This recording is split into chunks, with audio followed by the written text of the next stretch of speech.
Hi guys, പുതിയൊരു വീഡിയോയിലേക്ക് എല്ലാവർക്കും സ്വാഗതം. അപ്പോൾ ഫൈനലി ഡേ അല്ലേ, കേരളത്തിൽ അങ്ങോളം ഇങ്ങോളമായി അനേകായിരം പേര് ഇന്ന് 5 year LLB 3 year LLB entrance എഴുതുന്നുണ്ട്.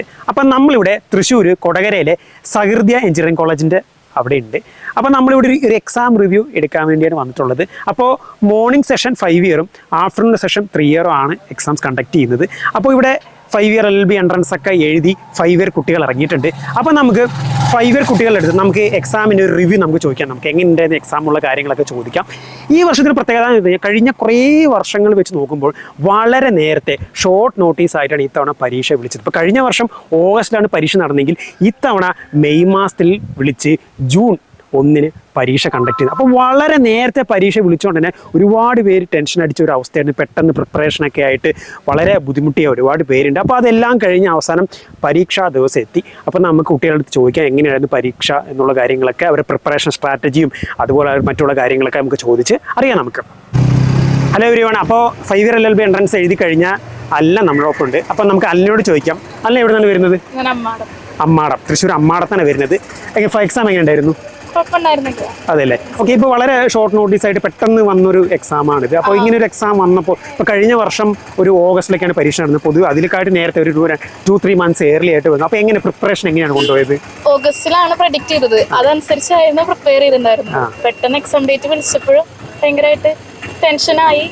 ഓക്കെ, ഇന്നപ്പോൾ എത്ര ക്വസ്റ്റ്യൻസ് അറ്റൻഡ് ചെയ്തിട്ടുണ്ടായിരുന്നത്? ഞാനൊരു 80 സംതിങ് ക്വസ്റ്റ്യൻ. എങ്ങനെ ലീഗൽ ആപ്റ്റിറ്റ്യൂഡ് എങ്ങനെ ഉണ്ടായിരുന്നു? ലീഗൽ ആപ്റ്റിറ്റ്യൂഡ് എനിക്ക് കമ്പാരിറ്റീവ്ലി ബുദ്ധിമുട്ടായിട്ട് തോന്നി.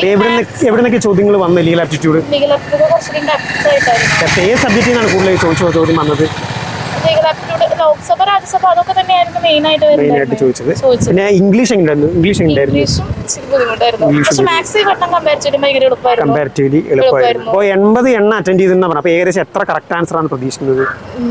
ഞാൻ കറക്റ്റ് ആൻസർ മാത്രം അറ്റൻഡ് ചെയ്യാൻ വേണ്ടിയിട്ടാണ് അത്രയും കുറവ്. അപ്പോൾ ഒരു 200 മേളിൽ സ്കോർ എന്തെങ്കിലും പ്രതീക്ഷിക്കുന്നുണ്ട്? കുഴപ്പമില്ല. പിന്നെ ഈ ഒരു 5 ഇയർ LLB എൻട്രൻസ് എഴുതി കിട്ടണം, എവിടെ പഠിക്കാനാണ് താല്പര്യം? തൃശ്ശൂർ പഠിക്കാൻ. അപ്പോൾ thank you for the review. അപ്പോൾ നമ്മുടെ ഇപ്പോൾ 5 ഇയർ LLB എൻട്രൻസ് എഴുതിയിട്ട് വരുന്ന നിരഞ്ജൻ നമ്മുടെ ഒപ്പം ഉണ്ട്. അപ്പോൾ നമുക്ക് നിരഞ്ജൻ്റെ അടുത്ത് ചോദിക്കാം. നിരഞ്ജൻ ഈ ഒരു 5 ഇയർ LLB എൻട്രൻസ് എഴുതി ക്രാക്ക് ചെയ്യുകയാണെങ്കിൽ എവിടെ പഠിക്കാനാണ് താല്പര്യം? എനിക്ക് കോഴിക്കോട് ലോ കോളേജ് പഠിക്കാൻ തന്നെയാണ് താല്പര്യം. എന്താണ് പ്രത്യേക എന്തെങ്കിലും റീസൺ ഉണ്ടോ ഇതിലുള്ള എന്തെങ്കിലും? വേറൊന്നുമില്ല, അവിടെ കോഴിക്കോട് പ്ലേസ്മെന്റ് കിട്ടുന്നത് കേട്ടിട്ടുണ്ട്, അതുകൊണ്ടാണ് കോഴിക്കോട് പോകണം. ഓക്കെ, എങ്ങനെ എക്സാം എങ്ങനെ ഉണ്ടായിരുന്നു? അതായത് പെട്ടെന്ന് നടത്തുന്ന ഒരു എക്സാം, അതായത് പ്രിപ്പറേഷനൊക്കെ എങ്ങനെ കൊണ്ടുപോയത്? വളരെ ഷോർട്ട് നോട്ടീസിൽ വളരെ ഏർലി ആയിട്ട് വന്നൊരു ഇതായിരുന്നു. എന്ന് വെച്ചാൽ എന്താ പറയാ, സംഭവം നമ്മള് പ്രതീക്ഷിച്ച ഓഗസ്റ്റ് ജൂലൈ ആ മാസത്തിലൊക്കെ വരുന്നതാണ് പ്രതീക്ഷിച്ചത്. ഇപ്പൊ പെട്ടെന്ന് ജൂണിൽ തന്നെ വന്നു സംഭവം. എങ്ങനെ പ്രിപ്പറേഷൻ എങ്ങനെ കൊണ്ടുപോയത്? കുറച്ച് ഫാസ്റ്റ് ആക്കേണ്ടി വന്നു. കോച്ചിങ് എവിടെയെങ്കിലും പോകുന്നുണ്ടോ? പോയിണ്ടായിരുന്നു അല്ലേ. ഓക്കെ, ഇപ്പോൾ ഇന്ന് എഴുതിയ എക്സാമിൽ ഏതായിരുന്നു? ലോ എങ്ങനെ ഉണ്ടായിരുന്നു? ലീഗൽ ഭാഗം എങ്ങനെ? ലോ എന്ന് പറഞ്ഞിട്ടുണ്ടെങ്കിൽ ആർട്ടിക്കിൾസ്, അതുപോലെ തന്നെ ഈ മെയിൻ ആയിട്ടുള്ള ഈ BNSS ഈ BS ഇന്നൊക്കെ ചോദ്യങ്ങൾ ഉണ്ടായിരുന്നില്ല എന്നാണ് പറയാം. പുതിയ നിയമത്തൊന്നും ഒരു ചോദ്യങ്ങളും ആർട്ടിക്കിൾസ് പോലും ഉണ്ടായിരുന്നില്ല. പിന്നെ എന്തിനാണ് ചോദ്യങ്ങൾ വന്നത്? കൂടുതൽ ലോ ബേസ്ഡ് ആയിട്ടുള്ള ജനറൽ നോളജ് ആണ് വന്നത്. അതെ, ലീഗൽ ജിക്കാണ് കൂടുതൽ ചോദിച്ചത്. പിന്നെ ഇംഗ്ലീഷ് ഭാഗത്ത് എങ്ങനെ ഉണ്ടായിരുന്നു? ഇംഗ്ലീഷ് ഭാഗം എളുപ്പമായിരുന്നു കൂടുതലും. ഭയങ്കര കുറച്ച് മറ്റേ വൊക്കാബുലറി എന്ന് പറയൂലോ, GK കറണ്ട് അഫയേഴ്സ് ഭാഗങ്ങളൊക്കെയോ അവിടെയൊക്കെയോ? അവിടെയും ഭയങ്കര എളുപ്പമായിരുന്നു. ഏകദേശം എളുപ്പമായിട്ടുള്ള എക്സാം ആയിരുന്നു. എത്ര എണ്ണം അറ്റൻഡ് ചെയ്തു? ഞാൻ 103 അറ്റൻഡ് ചെയ്തിട്ടുണ്ട്. 103 അറ്റൻഡ് ചെയ്തു. അതിൽ എത്ര എണ്ണം കറക്റ്റ് ആൻസർ പ്രതീക്ഷിക്കുന്നുണ്ട്? ഒരു 98 എങ്കിലും പ്രതീക്ഷിക്കുന്നുണ്ട്. ഓക്കെ, ഇപ്പൊ ഈ ലീഗൽ ഫീൽഡ് തിരഞ്ഞെടുക്കാനുള്ള കാരണം എന്താണ്? LLB പഠിക്കണം, അതിന്റെ കാരണം എന്താണ്? നമ്മൾ എല്ലാത്തിനും ഒരു തിരഞ്ഞെടുക്കുന്ന റീസൺ ഉണ്ടാവും. എന്തുകൊണ്ടാണ് ലീഗൽ പ്രൊഫഷൻ തിരഞ്ഞെടുക്കാൻ? ലോ എനിക്ക് ഭയങ്കര ഇഷ്ടമാണ് പഠിക്കാനായിട്ട്. ഓക്കെ, LLB പഠിച്ചു കഴിഞ്ഞാൽ എന്താണ് ഫ്യൂച്ചർ പ്ലാൻസ് ആണ്? കഴിഞ്ഞിട്ട് എന്താണ് അത് ഫ്യൂച്ചർ പ്ലാൻസ് അതിനായിട്ട് തീരുമാനിക്കണം. എനിക്ക് ഇഷ്ടമുള്ള കാരണം ഞാൻ എടുത്തത്, ബാക്കിയൊക്കെ നമുക്ക് തേടി വരില്ല. അതല്ലേ, ഓക്കെ. അപ്പോൾ thank you for the review. അപ്പോൾ 5 ഇയർ LLB എൻട്രൻസ് എഴുതി കഴിഞ്ഞ് ഇറങ്ങിയ ശ്വേതയുടെ അമ്മയും നമ്മുടെ ഒപ്പം ഉണ്ട്. അപ്പോൾ നമുക്ക് ശ്വേതയോട് ചോദിക്കാം, എങ്ങനെയുണ്ടായിരുന്നു പരീക്ഷ? എങ്ങനെയുണ്ടായിരുന്നു പരീക്ഷ? കുഴപ്പമുണ്ടായിരുന്നില്ല. എത്ര ചോദ്യങ്ങൾ അറ്റൻഡ് ചെയ്തു? ഞാൻ 31 ചോദ്യം വിട്ടു. 31 ചോദ്യം. ശ്വേതയുടെ വീട് എവിടെയാണ് വരുന്നത്? പോട്ടൂര്. ഓക്കെ, ഞാൻ ചോദിക്കുന്നത് ഈ ഒരു പ്രൊഫഷൻ, LLB എന്നൊരു പ്രൊഫഷൻ തിരഞ്ഞെടുക്കാനുള്ള കാരണം എന്താണ്? എന്തുകൊണ്ടാണ് ഇങ്ങനെ പ്രൊഫഷനിലേക്ക് കടന്നു വരാൻ കാരണം? ഞാൻ ആക്ച്വലി +2 സയൻസ് ആയിരുന്നു. പക്ഷേ പിന്നെയാണ് ഞാൻ LLBക്ക് താല്പര്യമുള്ളത്. ഒരു റീസൺ ഉണ്ടാവും. ഇപ്പൊ ചില കാര്യങ്ങൾ ചിലവർ നമ്മൾ സിനിമ കണ്ടിട്ടാണ് വന്നതെന്ന് വിചാരിക്കും. സിനിമ കണ്ടിട്ടില്ല. അപ്പൊ എങ്ങനെയാണ് ഈ ഒരു ഫീൽഡിലേക്ക് വരാനുള്ള അല്ലെങ്കിൽ അട്രാക്റ്റഡ് ആവാനുള്ള കാരണം? എനിക്ക് ലോ പഠിക്കാൻ താല്പര്യമുണ്ട്, ഫീൽഡിൽ വർക്ക് ചെയ്യാൻ കളിക്കാൻ താല്പര്യമുണ്ട്. അപ്പൊ ഇപ്പൊ +2 കഴിഞ്ഞിരിക്കുക. അപ്പൊ എത്ര ചോദ്യങ്ങൾ അറ്റൻഡ് ചെയ്തു? ഏകദേശം ഞാൻ 133 വിട്ടു.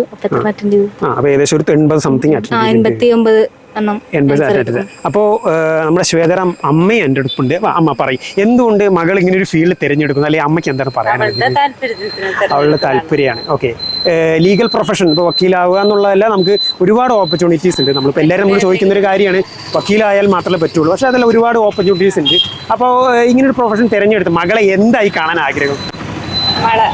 അവളുടെ താല്പര്യം എന്താണോ അതാണ് എൻ്റെ തീരുമാനം. അതെല്ലേ, ഓക്കെ.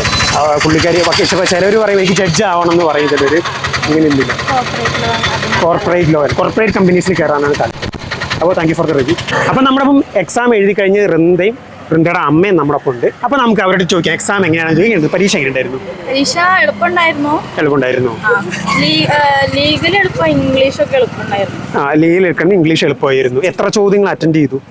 ഞാനൊരു 70-75 ചോദ്യങ്ങൾ അറ്റൻഡ് ചെയ്തു. ഈ വർഷം +2 കഴിഞ്ഞാണ് വൃന്ദ?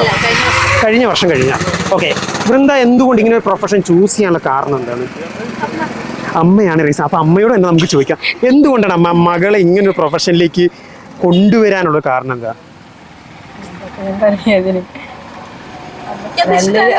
നല്ലൊരു ജോബാണ് അത്. അതല്ലേ, ഇന്നിപ്പോ പെൺകുട്ടികൾ നേരിടുന്ന പല പ്രശ്നങ്ങളും ലീഗലായിട്ട് അവർക്ക് അതെ, അത് വളരെ വാലിഡ് ആയിട്ടുള്ള കാര്യമാണ്. കുറച്ച് പെൺകുട്ടികൾ കുറച്ച് ലീഗലായിട്ട് ആ കാര്യങ്ങൾ അറിഞ്ഞിരിക്കണം എന്നാണ് നമ്മൾ പറയണത്. അപ്പോൾ പിന്നെ ഒരു അഡ്വക്കേറ്റ് ആയി കഴിഞ്ഞാൽ പിന്നെ അതായി. ഓക്കെ, അമ്മയുടെ ബന്ധുക്കളോ അല്ലെങ്കിൽ ആരെങ്കിലും റിലേറ്റീവ്സ് ആരെങ്കിലും അഡ്വക്കേറ്റ്സ് ഇല്ല? ഓക്കെ, എന്തുകൊണ്ട് അതായത് നമുക്ക് ഇങ്ങനെ ഒരു മകളെ എങ്ങനെ കൊണ്ട് എടുക്കണം എന്നുള്ളൊരു സാധിച്ചില്ല. അപ്പൊ നമ്മളുടെ ആ ഒരു ആഗ്രഹം അവരടുത്ത് പറഞ്ഞു. അമ്മയുടെ ആഗ്രഹമായിരുന്നു വക്കീലാവാന്നുള്ളത്. ഓക്കെ, അപ്പോൾ വൃന്ദയോട് ചോദിക്കുകയാണ്, അപ്പോൾ ഈ ഒരു എക്സാം ക്രാക്ക് ചെയ്ത് കിട്ടുകയാണെങ്കിൽ വൃന്ദയ്ക്ക് എവിടെ പഠിക്കാനാണ് ആഗ്രഹം? കോഴിക്കോട് ലോ കോളേജിലാണ് പഠിക്കാൻ താല്പര്യം. എന്തുകൊണ്ട്? കഴിഞ്ഞ വർഷം എഴുതിയിട്ട് പാസ്സായതാണ്. പക്ഷെ ഞങ്ങൾക്ക് സാമ്പത്തികമായിട്ട് കുറച്ച് ബുദ്ധിമുട്ടായതുകൊണ്ട് ഞങ്ങൾക്കത്. കഴിഞ്ഞ തവണ എത്ര റാങ്ക് ഉണ്ടായിരുന്നു? 3000 സംതിങ് ആയിരുന്നു. കുഴപ്പമില്ല, ഇത്തവണ എന്തായാലും ക്രാക്ക് ചെയ്യാൻ പറ്റട്ടെ എന്ന്. അപ്പോൾ ബെസ്റ്റ് വിഷസ്, ആഗ്രഹിച്ച എല്ലാം തന്നെ സാധിക്കട്ടെ. Thank you for the review കേട്ടോ. അപ്പം നമ്മുടെ പരീക്ഷ കഴിഞ്ഞാൽ മുഹമ്മദ് ഫൈസൽ നമ്മളിപ്പോൾ അപ്പോൾ മുഹമ്മദ് ഫൈസലിൻ്റെ ചോദിക്കാം, എങ്ങനെയായിരുന്നു പരീക്ഷ ഉണ്ടായിരുന്നു? പരീക്ഷ നന്നായിരുന്നു. പഠിച്ച ഭാഗത്തു നിന്നൊക്കെയാണ് കൂടുതൽ ചോദ്യങ്ങൾ വന്നത്. ഓക്കെ, ഈ ഒരു പ്രൊഫഷൻ LLB എന്ന് പറയുന്ന പ്രൊഫഷൻ തിരഞ്ഞെടുക്കാനുള്ള റീസൺ എന്താണ്? ചെറുപ്പം മുതൽ അതിനോടായിരുന്നു താല്പര്യം. സമയം സന്ദർഭം ഒത്തു വരാത്തതുകൊണ്ട് നേരെ വൈകുന്നു. പിന്നെ മുഹമ്മദ് ഫൈസൽ പൊളിറ്റിക്സിൽ ആക്റ്റീവ് ആണെന്നും പറഞ്ഞു അല്ലേ? യൂത്ത് കോൺഗ്രസിൻ്റെ ബ്ലോക്ക് പ്രസിഡന്റ് ആണ്. അപ്പോൾ പൊളിറ്റിക്സിൽ ആക്റ്റീവ് ആയിട്ടുള്ള വ്യക്തിയാണ്. LLBയും കൂടെ ആകുമ്പോൾ ഒരു നല്ലൊരു കോംബോ ആവുമെന്ന് നമുക്ക് എല്ലാവർക്കും അറിയാം. അപ്പോൾ ഈ ഒരു LLB എന്നൊരു പ്രൊഫഷൻ എടുത്ത് പെർസ്യൂ ചെയ്ത് കംപ്ലീറ്റ് ചെയ്ത് എങ്ങനെ അഡ്വക്കസി ആണോ അതോ ജഡ്ജ് ആവണോ, എന്താണ് ഒരു പ്ലാൻ ഇരിക്കുന്നത്? അഡ്വക്കസിയാണ്. ഒപ്പം പൊളിറ്റിക്സും അതിനോടൊപ്പം തന്നെ അഡ്വക്കസിയാണ്. ഇത് നമ്മളിപ്പോൾ ഈ വർഷത്തെ എക്സാമിന് പ്രത്യേകത വളരെ നേരത്തെ, പതിവിലും നേരത്തെ പെട്ടെന്ന് വിളിച്ച് ഷോർട്ട് നോട്ടീസ് നടന്ന പരീക്ഷ. അപ്പോൾ ഇങ്ങനെ പെട്ടെന്നൊരു പരീക്ഷ വിളിച്ചപ്പോൾ പ്രിപ്പറേഷനും കാര്യങ്ങളൊക്കെ എങ്ങനെയാണ് ചെയ്തത്? തീരെ സമയം ഉണ്ടായിരുന്നില്ല. അവസാനത്തിലാണ് പ്രിപ്പയർ തുടങ്ങിയത്. എന്താണ് ഇപ്പോൾ ഫോളോ ചെയ്ത സ്ട്രാറ്റജി? എന്തെങ്കിലും പെട്ടെന്നൊരു എക്സാം വന്നപ്പോൾ? യൂട്യൂബേഴ്സിനാണ് കൂടുതൽ ആശ്രയിച്ചത്. യൂട്യൂബിലുള്ള കണ്ടന്റുകളും കാര്യങ്ങളൊക്കെ ആശ്രയിച്ച് കോച്ചിങ് കാര്യങ്ങളൊന്നും പോകുന്നില്ല? കോച്ചിങ്ങിന് പോയിരുന്നു. കോച്ചിങ്ങിന് അങ്ങനെ പോയിട്ടില്ല, പക്ഷെ അഡ്വൈസ് എടുത്തിട്ടുണ്ട്. കൂടുതൽ യൂട്യൂബിലെ കണ്ടന്റുകളും കാര്യങ്ങളൊക്കെ യൂസ് ചെയ്തിട്ടാണ് കണ്ടത്. ഏതൊക്കെ കണ്ടന്റ് ചാനൽസ് ഒക്കെയാണ് ഫോളോ ചെയ്യാറ്? നിങ്ങളുടെ ചാനലുണ്ടായിരുന്നു. പിന്നെ ജോബ് സെക്യൂർ, റിറ്റ്സിന്റെ കണ്ടന്റ്സ് ഒക്കെയാണ് ഫോളോ ചെയ്യാറ്. അപ്പോൾ ബെസ്റ്റ് വിഷസ്. അപ്പോൾ എന്തെങ്കിലും ആഗ്രഹിച്ചിട്ട് എവിടെ പഠിക്കാൻ ഇവിടെ താല്പര്യം? തൃശ്ശൂർ ഗവൺമെന്റ് ലോ കോളേജ് തൃശ്ശൂരിലേക്ക് പഠിക്കാൻ താല്പര്യമുള്ള ഒരു വ്യക്തിയാണ്. അപ്പോൾ thank you for the review. Hello everyone. അപ്പോൾ നമ്മളൊപ്പം 5 year LLB എൻട്രൻസ് ചെയ്ത് കഴിഞ്ഞാൽ റിസാന നമ്മളൊപ്പം. അപ്പോൾ റിസാനോടൊപ്പം ചോദിക്കാം നമുക്ക്, എങ്ങനെയായിരുന്നു എക്സാം? കുഴപ്പമുണ്ടായിരുന്നില്ല. എങ്ങനെയായിരുന്നു? അതായത് വളരെ ഷോർട്ട് നോട്ടീസിൽ വന്നൊരു എക്സാം ആയിരുന്നു. അപ്പോൾ ഈ എക്സാമിന് നോട്ടിഫിക്കേഷൻ വന്നപ്പോൾ എന്തായിരുന്നു മൈൻഡിൽ? എന്തായിരുന്നു ഞാൻ റിപ്പീറ്റ് ചെയ്യായിരുന്നു. അപ്പോൾ ടൈം കുറവായിരുന്നു. പിന്നെ പ്രീവിയസ് ഇയർ ക്വസ്റ്റ്യൻസ് കുറേ വന്നിട്ടുണ്ട്. പിന്നെ കുഴപ്പമില്ല, എളുപ്പമുണ്ടായി. മെന്റൽ എബിലിറ്റിയും അതൊക്കെ എളുപ്പമുണ്ടായി. പിന്നെ കുറച്ചുകൂടി ടഫായി തോന്നിയത് ഇംഗ്ലീഷിന്റെ ആനോണിക്സും സിനോണിക്സും കുറച്ച് ടഫായി. ഓക്കെ, റിസാനയുടെ എവിടെ റിസാന വരുന്നത്? എവിടെ നിന്നാണ് വരുന്നത്? ഗുരുവായൂരിൽ നിന്നാണ് വരുന്നത്. ഓക്കെ, റിസാനയ്ക്ക് ഈ 5 year LLB എൻട്രൻസ് ക്രാക്ക് ചെയ്ത് കിട്ടി എവിടെ പഠിക്കാനാണ് താല്പര്യം? എറണാകുളം ലോ കോളേജിൽ പഠിക്കാനാണ് താല്പര്യം. ഈ ഒരു ലോ എന്നൊരു ഫീൽഡ് തിരഞ്ഞെടുക്കാനുള്ള കാരണം എന്താണ്? അതെന്റെ ഉമ്മ അഡ്വക്കേറ്റ്. അമ്മ എവിടെയാണ് പ്രാക്ടീസ് ചെയ്യുന്നത്? ഉമ്മ ചാവക്കാടാണ് പ്രാക്ടീസ്. ചാവക്കാട് അഡ്വക്കേറ്റ്. എത്ര കൊല്ലം പ്രാക്ടീസ് ചെയ്യുന്നു ഇപ്പോൾ? 13, 14. ഓക്കെ. അപ്പോൾ thank you for the review. അപ്പോൾ നമ്മൾ 5 ഇയർ LLB എൻട്രൻസ് എഴുതി ഇറങ്ങിയ കുട്ടികളായിട്ട് നമ്മൾ സംസാരിച്ചു. അപ്പോൾ കുട്ടികളായിട്ട് സംസാരിച്ചപ്പോൾ എനിക്ക് തോന്നിയെന്ന് വെച്ച് കഴിഞ്ഞാൽ ഒരു മോഡറേറ്റ് പേപ്പറായിട്ടാണ് എനിക്കൊരു ഫീൽ ചെയ്ത് പല കുട്ടികളായിട്ട് ഇൻട്രാക്ട് ചെയ്തപ്പോൾ. ഒരു അധികം ടഫും അല്ല എന്നാൽ അധികം ഈസിയും അല്ലാത്ത ഒരു പേപ്പറാണ് എൻട്രൻസ് കമ്മീഷണർ സെറ്റ് ചെയ്തിരിക്കണമെന്ന് മനസ്സിലായി. പിന്നെ ഏറ്റവും നോട്ട് ചെയ്യേണ്ട കാര്യം എന്ന് വെച്ച് കഴിഞ്ഞാൽ കഴിഞ്ഞ വർഷവും പുതിയ നിയമത്തിൽ നിന്ന് ഒരു ചോദ്യങ്ങളും വന്നിട്ടില്ല. ഇത്തവണയും പുതിയ നിയമത്തിൽ നിന്ന് യാതൊരുവിധ ചോദ്യങ്ങളും വന്നിട്ടില്ലെന്നാണ് കുട്ടികൾ പറയുന്നത്. അപ്പോൾ നമ്മുടെ ഓൺലൈൻ നമ്മുടെ ടെലഗ്രാം ചാനലും അതുപോലെ നമ്മുടെ ഇൻസ്റ്റാഗ്രാം ചാനലും പലരും 5 ഇയർ കുട്ടികൾ എക്സാം കഴിഞ്ഞിട്ട് പല സെൻറ്ററുകളിലായിട്ടുള്ള ഒരു മെസ്സേജ് നമുക്ക് അവരുടെ ഒരു റിവ്യൂ കൂടെ നമുക്കൊന്ന് ജസ്റ്റ് ഒന്ന് നോക്കാം നമുക്ക്. അപ്പോൾ ഒരു കുട്ടി അയച്ചതാണ്, സാർ എക്സാം ഈസി ആയിരുന്നു, 96 ക്വസ്റ്റ്യൻസ് അറ്റംപ്റ്റ് ചെയ്തിട്ടുണ്ട്, ഒരു 10 to 15 ക്വസ്റ്റ്യൻസ് നെഗറ്റീവ് വരാം, മിക്കവാറും എളുപ്പമായിരുന്നു, IPC സെക്ഷൻസ് BNS ഒന്നും ചോദിച്ചില്ല, ഞാൻ പറഞ്ഞില്ല പുതിയ നിയമങ്ങളൊന്നും തന്നെ ചോദിച്ചില്ല, കൂടുതലും കോൺസ്റ്റിറ്റ്യൂഷൻ റിലേറ്റഡ് ആയിരുന്നു, ബട്ട് സാറ് കാരണം എനിക്ക് നല്ല രീതിയിൽ പ്രിപ്പയർ ചെയ്യാനും എഴുതാനും പറ്റി in A short scale of time, thank you. Okay, സന്തോഷം, കേട്ടതിൽ ഒരുപാട് സന്തോഷം. പിന്നെ അടുത്തൊരു കുട്ടി അയച്ചൊരു റിവ്യൂ നമുക്ക് നോക്കാം നമുക്ക്. സാർ എനിക്ക് നല്ലതായിരുന്നു, ഒരു 270 കിട്ടിയാൽ ഗവൺമെൻറ് സീറ്റ് കിട്ടുമോ? നമുക്ക് എന്തായാലും നോക്കാം. നമുക്ക് 270 കിട്ടിയാൽ ഗവൺമെൻറ് സീറ്റ് കിട്ടുമോ എന്നുള്ള കാര്യം നമുക്ക് ഇപ്പോൾ പറയാൻ പറ്റില്ല. എന്തായാലും ഇപ്പോൾ എക്സാം കഴിഞ്ഞിട്ടേ ഉള്ളൂ. ഇപ്പോൾ അതേ കീ റിലീസ് ചെയ്തു എന്നാണ് അറിഞ്ഞത്.